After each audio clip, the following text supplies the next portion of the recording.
Jacobe in front, right here. First of all, congratulations on such an impressive performance. I guess we heard your excitement about being interviewed by Joe Rogan a few times in there. So I guess what are the emotions now that maybe the adrenaline settled down a bit after that win? Just grateful for it all, man. I respect my whole team, my family. The UFC for giving me this opportunity, giving me this international fight week, and with me being able to perform and live up to my abilities, I'm just so grateful. I think a lot of people are excited for this matchup because Niko is such an unorthodox fighter that they were excited to see you in positions and moments in there that maybe you can't train for and see how you would do on the fly.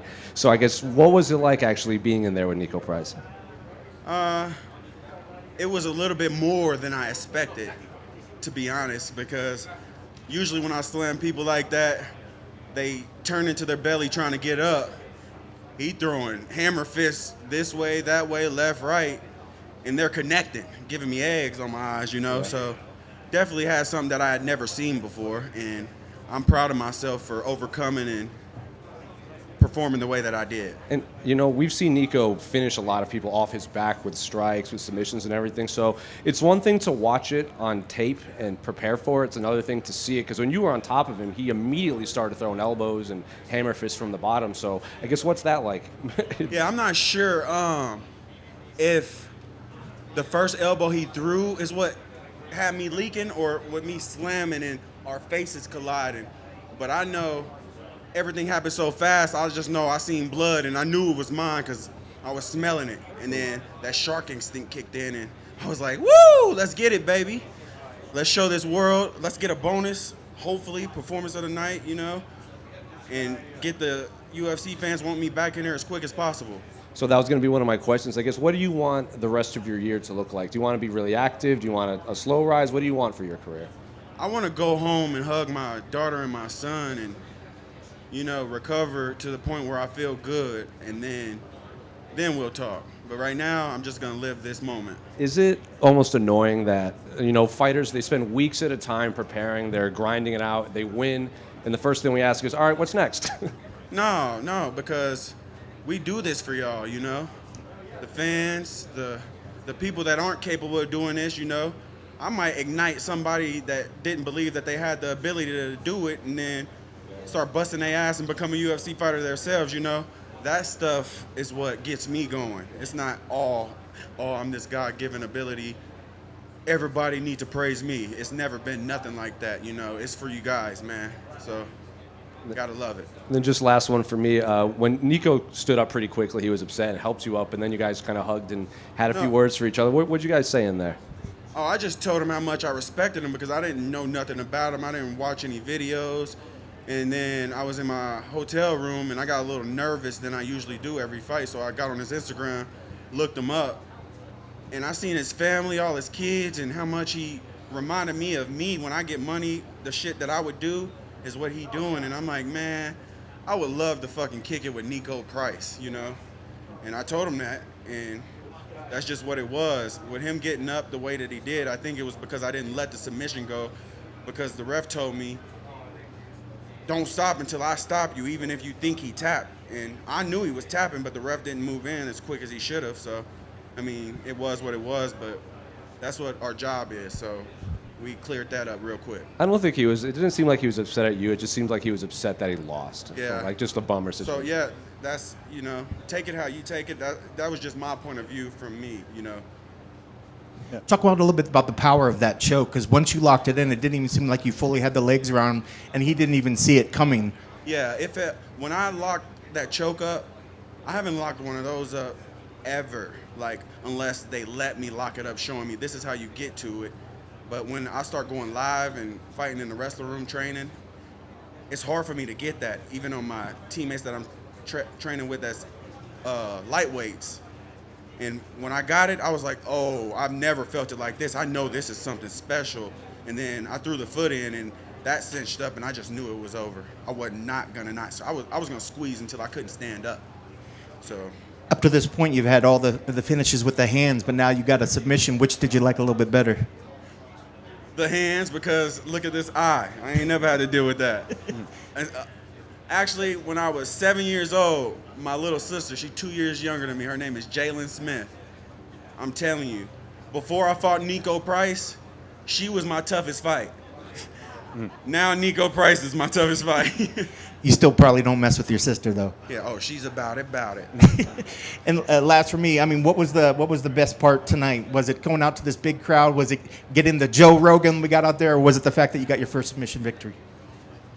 It was coming out of there and coming back down to the human me, because in there I was feeling like a god in a sense, and I was walking back, running out, just living it out. And then when I seen my wife, I was like, oh, this is me, kissed her. I'm like, that was the greatest moment, like getting back to my family and knowing, thinking like I'm this much closer to getting to my son and daughter. So other than that, everything else, I just live for the moment.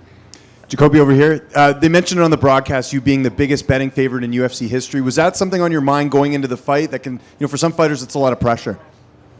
No, when things get crazy like that, I just shut them out because I don't really care about none of that. Because coming up, I was always the dark horse. Like nobody came to me and was like, "I pick you first," like da da da, and like just to hear it, like it was like cool and all, but I didn't really think too much of it. Yeah, and is there a type of opponent you want next? I mean, again, you were a big favorite. You were expected to win tonight. Is there like, do you like kind of how your career's going in terms of the opponents you fought so far in the UFC?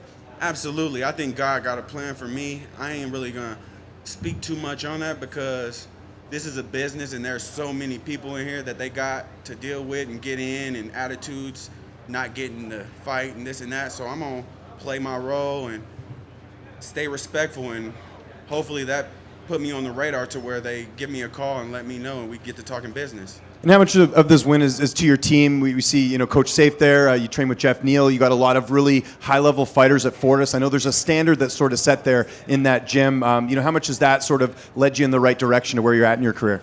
I give all my teammates credit. I wouldn't be here without them, I would have had to find a different route, and God knows how that would have been, All we can do is talk and reminisce on what could have been. But all we do know is this is what it is, and I'm grateful for Jeff Neal, Max, Ramirez, Kyle Crutchmer, everybody that's crossed my path, even the coaches out at AKA before I moved to Fortis. Like, I'm grateful for it all, I don't take nothing for granted.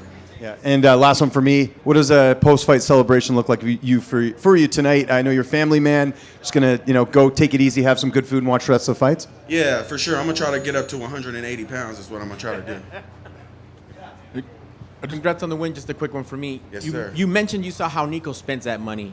You're calling for a bonus. Never know what could happen. If you do get that $50,000, what's happening?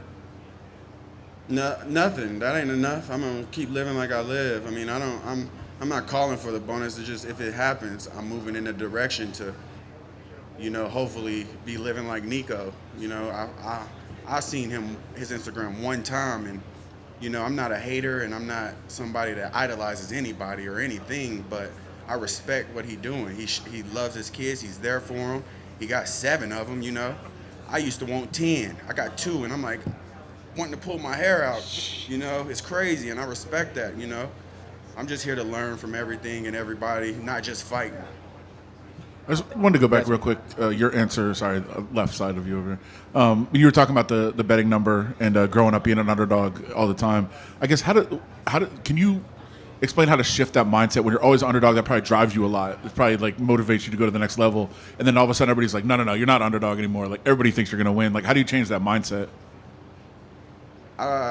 I just keep doing what I do, putting myself in the fire, never getting comfortable in training, always making it a competition to where I'm getting better, don't settle with success, I go in the training room every day and I'm busting my ass. If I feel like it's easy, I'm hitting up I got so many options, a different teammate to push me in a different angle, so I just switch up the way things look that week. Jacobe, straight back. All the way back. Yeah, I see you. DC and Rogan were talking during the fight that this is a great learning opportunity for you, and that maybe you had learned some things to level up fighting Niko. I know it hasn't been, but a minute since you had the fight, but your immediate reaction to that, do you feel like you've learned something in there that's going to change how you approach the fight going forward? there's a lot of things that go on behind the scenes that, a lot of people like to hide them or not mention them because, other fighters will exploit them. I don't got nothing to hide. Like, I'm small right now. And eventually, I'm going to be getting big to the point where I don't have to really rely on, certain things that I think I have to. So it's just pushing forward and getting better everywhere. And where I think I'm the best, just keep sharpening them tools with the swords and teammates that I got.